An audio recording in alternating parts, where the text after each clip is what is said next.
Three, two, one. You ready? You're listening to the Real Pineapple Podcast Network.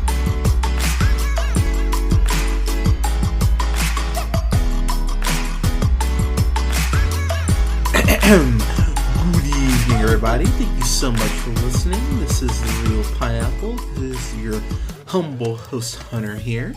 Hope you guys are having a great end of your evening and end of your weekend. Hope you guys all had a good Thanksgiving as well. So, I'm going to do a quick review of this movie, Knives Out, which, oh man, so we normally go full spoilers on the podcast, but I really am going to dance around a lot of things in this movie because everyone, and I'll just get this out of the way now, go see Knives Out. It is absolutely amazing. It's directed and written, of course, by Mr. Rian Johnson, who, of course, did a little movie recently called Star Wars: The Last Jedi, which, if you have not listened to a review of, you should. But Colin was a big fan of it. I thought it was alright. I didn't love it. I don't feel the disdain that some people do, but I remember being just kind of going like, alright, that exists, cool.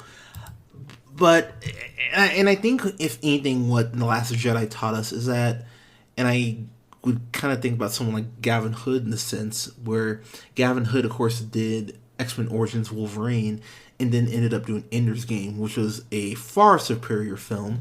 And, you know, you look at someone like Ang Lee, who did that Hulk movie, which, while I don't hate it, I don't think it's a good movie. And then, of course, has gone and do stuff like Life of Pi. That's been way better.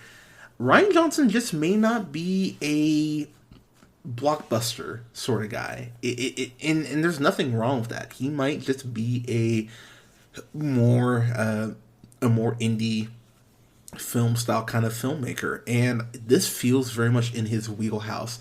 This is a very, I don't want to say basic whodunit, but one thing I love about this movie is that, first off, the narrative style, the way it's told. We're following Daniel Craig, who, I gotta say too, the trailer for the new Bond film comes out on Wednesday, but Daniel Craig has kind of gone this almost Matthew McConaughey route, where it seemed like he was doing stuff that I just went, dude, I'm not crazy about this. He did Dreamhouse and Cowboys and Aliens in the same year. I remember really thinking, dude, what are you doing? It seems like Daniel Craig is really kind of starting to go ahead and enjoy smaller roles or smaller films. Of course, this is his last go-round coming up next year, James Bond. But if he's going to start doing stuff like this on a more consistent basis, oh my God, please. Because, and I don't know if this was intentional or not, but the accent that he's using for Benoit Blanc, it's very similar to Joe Bang in Logan Lucky, and I love Logan Lucky. That was one of my favorite films that year. So, getting basically a really smart Joe Bang, who's better dressed, that's awesome. I'll watch that movie all day. So, seeing Daniel Craig in this made me really happy, and the cast in this is just, it's a who's who of, oh my God, I love that person, or oh my gosh, I'm not familiar with that person, but I've seen them and stuff. Lakeith Stanfield, he's in this, and this is we talk about black actors and actresses, you got Denzel, Morgan Freeman, people like that, but they're getting up there, so it's very much that question of who's next. This brother's next. He plays Lieutenant Elliot, and he was in one of my favorite films of last year, Sorry to Bother You. He was great in that, and he was also, of course, in Selma, and I thought he was great in there too. It's really great to see him. Oh, and he's in Uncut Gems, which I have not watched yet. But and of course, if you haven't watched the show, he's Darius on Atlanta, and he just kills it on Atlanta. It's really cool to see. He doesn't get a lot of dialogue, but you do get some good back and forth between him and Daniel Craig. Chris Evans, oh Captain, my Captain. I love Chris Evans so much in this. This won't win him any awards or anything, but he is amazing in this. And it really felt like he's just embracing post Captain America life. Like, oh, I can go ahead and be a complete and total prick in a movie and people will hopefully like me in it. Hell yeah, I'm down. Him playing Ransom, he's you see in the trailer where Michael Shannon's character Walt goes, oh, well, you missed the funeral, but you're early to the will reading. And the thing that's so great about this movie is the movie keeps you guessing. You're seeing it from Benoit Blanc, Mr. Blanc, I think is what they call him in the movie. You're seeing it from his point of view, but you're also seeing it from Marta's point of view, who's played by Ana de Armas, who she didn't look familiar to me until I started thinking about it, and I thought, oh yeah, Blade Runner 2049, that's right. This is kind of her coming out party, because she gets to portray a lot of emotions here. There's a point she gets to be pissed off because of something that occurred earlier. There is the point where she is absolutely terrified because of a plot point that comes up. I know I'm dancing around this, but just believe me, she's vital. And if there's a complaint I have with this movie, the movie goes a little heavy on her mom being a illegal immigrant, and it gets a little not preachy, but it's a plot line that I just really thought they didn't even need to really go to where they take it, and I'll just kind of leave it at that. Really wasn't needed, and kind of irritated me how it was brought up, so I wasn't crazy about that. If there's another complaint, I would have liked a little more Jamie Lee Curtis. She plays Linda, who is the wife of Richard, who's played by Don Johnson. And Don Johnson is great in this. He plays this absolute, just very entitled, classic old rich guy. They're also Ransom's parents. Don Johnson and Jamie Lee Curtis, and I love their relationship because they're having marital problems clearly, and there's a subplot with that, but then it's very much that almost that Hollywood trope of, or just rich person trope of, oh, Ransom or our kid is clearly a menace and is not good for him to have as much freedom as he has, but we keep bailing him out when he screws up, and I like the way that's kind of woven into the plot, and I'll leave it there.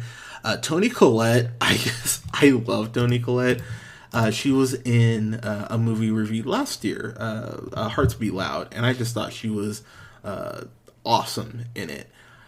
Anytime I see her in something, I always go, oh, hell yeah, cool, I get excited. So I was really happy to see her in this, and she kind of plays this, I don't want to say teeny bopper, but almost like a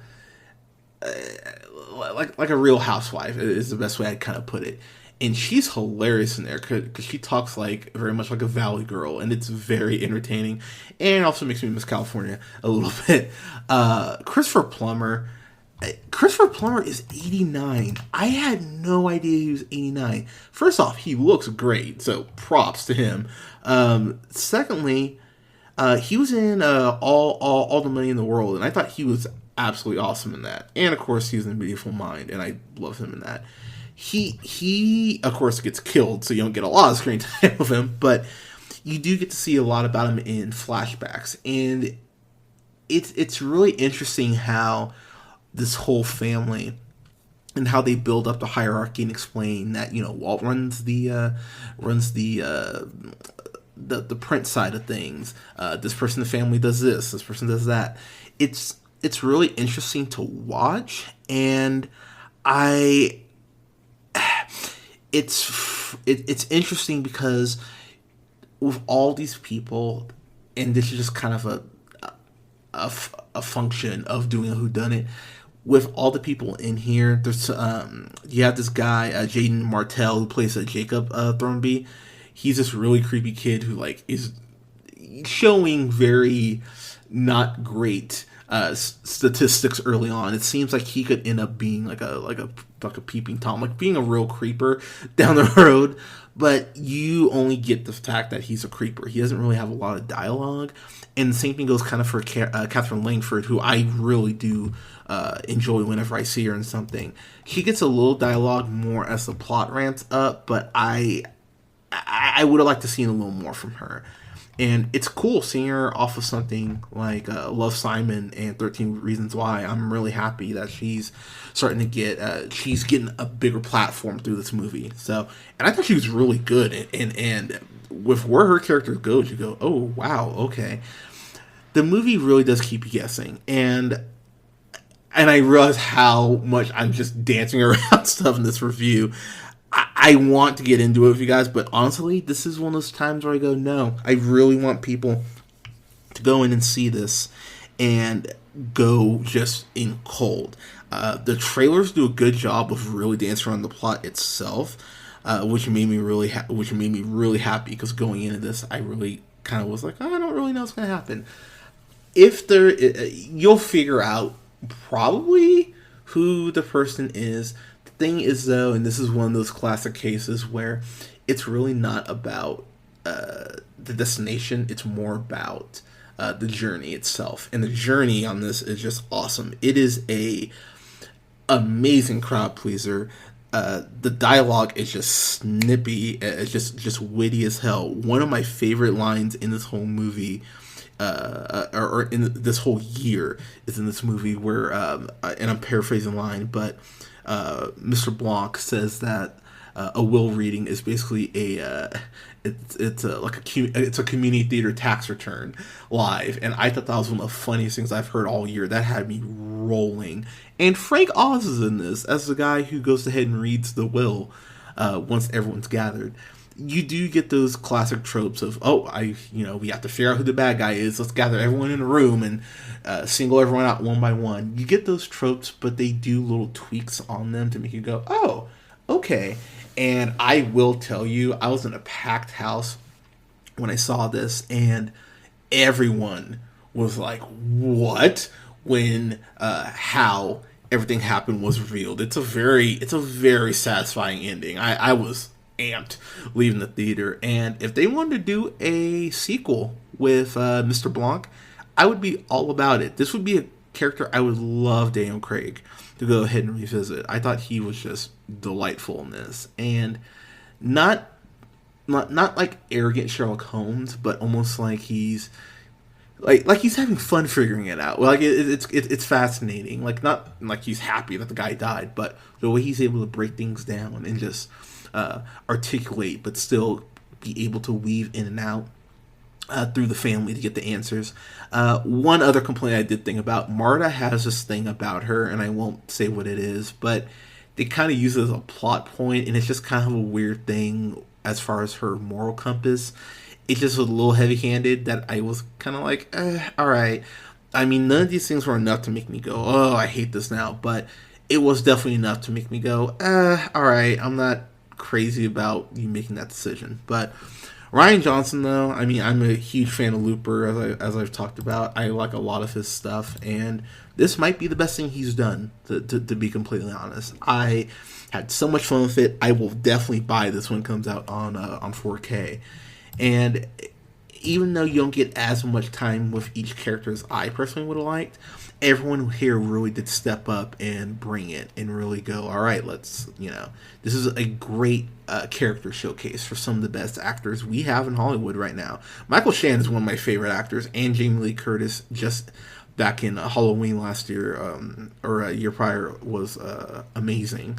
And Michael Shannon's been some of my favorite stuff recently, Shape of Water, he was great in Man of Steel, 99 Homes, if you haven't seen that. And Chris Evans, of course, being Captain America, I kind of like him. So there's a lot here to like. Couple complaints, but really nothing that's gonna, I think, take away from your enjoyment of this too much. I'll get this a solid A. I thought this was a lot of fun. If someone was like, hey, Hunter, I want to go see this, would you go with me? Yeah, I would totally go see this again. Thought this was an absolute blast, and I think people really are going to have fun with it when they do go. This is, I'm not sure how this did as far as opening weekend, but I really hope this did well, because it deserves to do well. So actually, Knives Out got made 42 mil this weekend. Good. Hey, good for them. And oh my God, Frozen made like 126 $126.3 million. That is insane. The most ever for a film that played the holiday opener or holdover. Topping Hunger Games: Catching Fire, which was $109.9 million. That's insane. But good for Rian Johnson. Good for the cast of Knives Out. I'm happy this did well. $41.7 million. I'm assuming the budget on this was probably nothing.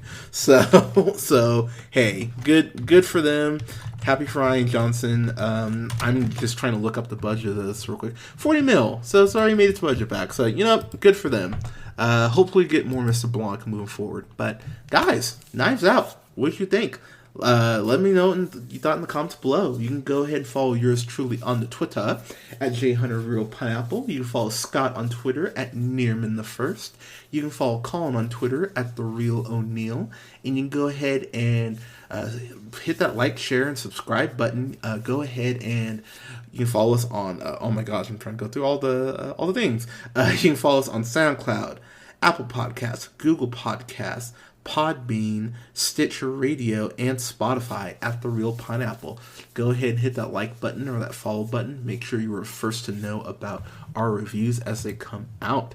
And guys, please don't forget to follow our sponsor, Stad Guy Studio, on Instagram. That's STADTGEIST.studio, and use that code REALP2019 for 10% off your order. What you know about it. Guys, thank you so much for listening. We've got a lot coming up this month. We're going to have reviews up this month for The Irishman. We're going to have a review up for Just Mercy. We're going to have a review up for Marriage Story. We're going to have a review up for, oh my gosh, we're trying to think of all this stuff. We've got a lot coming down the pipeline. We are also going to do our first ever Christmas film series. So we'll have reviews up for Die Hard, which is great, Home Alone 1 and 2, along with The Nightmare Before Christmas and The Grinch, the latest version, the Illumination one, as well as a review of the classic Grinch cartoon. That'll all be coming out this month before Christmas. Guys, thank you so much for listening. Thank you so much for your support.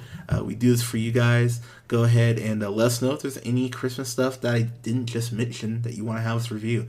Thank you so much, guys. We'll talk to you soon. Take care.